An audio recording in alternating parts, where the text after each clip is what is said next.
This video will show you how to sculpt the waistline with the Aura collection. Start by dry brushing with upward strokes over the entire abdomen and sides of the body.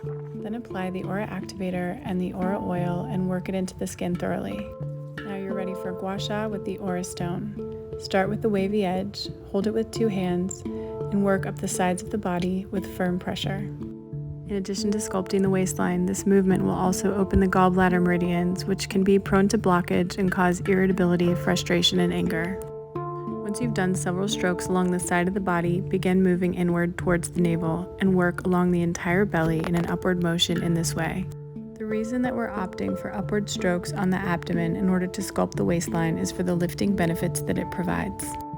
It won't take you longer than 1 or 2 minutes to work over the entire abdomen in this way. Now you're ready for the second technique with the Aura stone. Hold the stone perpendicular to the skin and work back and forth over the sides of the body with the wavy edge of the Aura stone. Focus this technique in areas that you'd like to increase definition in your abdomen. And make sure that anytime you're working back and forth with the wavy edge, that you're finishing that with smoothing strokes up the sides of the body. I'm not going to demonstrate both sides, but you would move to the other side of the body before moving to the center. Just under the navel, I'm using that same technique of holding the Aura stone perpendicular to the skin and then moving back and forth. I've found this particularly helpful in the few years following my C-section to awaken the lower belly. I use this technique directly over and under my C-section scar, but I never gua sha directly over it.